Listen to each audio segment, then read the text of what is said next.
नमस्कार, स्वागत है आप सभी का फ्रंटलाइन 24 में। मैं हूं आपके साथ साहिबा सिंह। मुख्यमंत्री नीतीश कुमार क्यों है इतने कॉन्फिडेंट? कहा विधानसभा चुनाव में एनडीए को आएगा 220 सीटें। विपक्ष कर रहा कटाक्ष। आखिर मुख्यमंत्री नीतीश कुमार क्यों है इतने कॉन्फिडेंट? क्या है इसकी वजह? देखिए पूरी रिपोर्ट। मुख्यमंत्री नीतीश कुमार क्यों है आगामी बिहार विधानसभा चुनाव परिणाम को लेकर इतना कॉन्फिडेंट? मुख्यमंत्री किस आधार पर कह रहे हैं आगामी विधानसभा चुनाव में एनडीए को 220 सीटों से अधिक आएगा? क्या है इसका असली वजह? आप जानते हैं? नहीं ना? आइए हम बताते हैं। मुख्यमंत्री नीतीश कुमार 2 दिन पहले पटना स्थित जदयू कार्यालय में बिहार भर से आए पार्टी पदाधिकारियों को संबोधित करते हुए कहा कि आगामी विधानसभा चुनाव में एनडीए प्रचंड बहुमत के साथ फिर सरकार में लौटेगी। नीतीश कुमार वैसे ही कुछ अन्य नेताओं की तरह नहीं बोलते हैं। अगर बोले हैं तो इसका मायने है। सबसे पहले शायद मुख्यमंत्री इस बार के लोकसभा चुनाव को आधार मानते हैं, जिसमें लोकसभा चुनाव में एनडीए गठबंधन को 170 विधानसभा चुनाव में बढ़त मिली थी। इस बढ़त में जदयू भाजपा से आगे थी। दूसरा आधार यह है कि इसमें कोई दो राय नहीं कि बिहार में इन्होंने बहुत ही ईमानदारी से हर वर्गों के लिए समान रूप से विकास कार्य किया है। जहां तक रोजगार की बात है तो मुख्यमंत्री ने कहा है कि चुनाव से पूर्व बिहार में 10 लाख नहीं 12 लाख तक नौकरी नौजवानों को मिल जाएगी।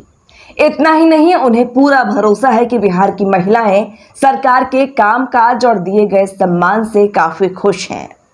1 करोड़ से अधिक जीविका दीदियों की तकदीर बदल गई है और ये आत्मनिर्भर होती जा रही हैं। उन्होंने कहा, हमने संपूर्ण बिहार को अपना परिवार मानकर विकास कार्य किया है, लेकिन कुछ लोग सिर्फ अपने परिवार की चिंता की है और आज भी वही कर रहे हैं। मुख्यमंत्री का इशारा लालू प्रसाद यादव के लिए है। वही कुछ लोग अलग अलग दावे कर रहे हैं, लेकिन आप निश्चित रहिए, बिहार में किसी की भी दाल गलने वाली नहीं है। हर समाज, हर मजहब का हमने सम्मान किया है, आगे भी यही होता रहेगा।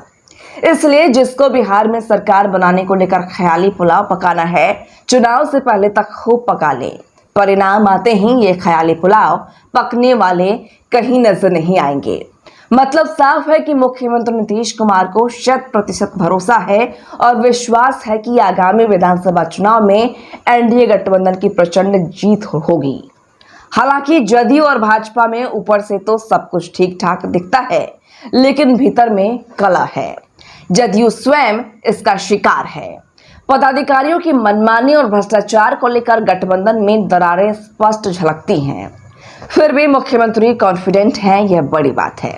इधर दूसरे दल, खासकर विपक्षी दलों को मुख्यमंत्री की यह भविष्यवाणी बेतुका लगा है।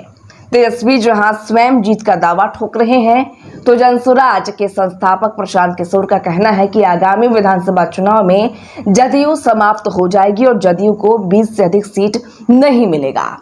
भाजपा को जरूर प्रशांत किशोर जदयू से मजबूत मानते हैं, लेकिन राजद और जदयू का सफाया हो जाने की भविष्यवाणी कर रहे हैं।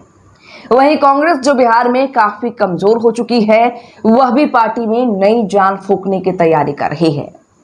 किसके दावे में कितना दम है, यह तो वक्त बताएगा। लेकिन मुख्यमंत्री नीतीश कुमार, जो कभी इस तरह के दावे या ऐसा बयान नहीं देते हैं, उन्होंने खुलकर कहा है कि आगामी विधानसभा चुनाव में एनडीए 220 सीटें जीतकर वापस सरकार बनाएगा। बिहार विधानसभा चुनाव होने में तो अभी देर है, लेकिन चुनावी सरगर्मी बिहार में बढ़ने लगी है। इसका जड़ प्रशांत किशोर का जन सुराज को माना जाता है, जो अब पार्टी में परिवर्तित हो चुका है। इतना तो है कि भाजपा, जदयू, राजद और कांग्रेस, सभी दलों का कान जन सुराज के कारण खड़ा हो गया है। सभी दल अपने अपने तरीके से पार्टी गतिविधियों को तेज कर दिए हैं और तरह तरह के कार्यक्रम चला रही है। मुख्यमंत्री के इस भविष्यवाणी से बिहार की राजनीति गर्मा गई है और हर दलों की प्रतिक्रिया आने लगी है।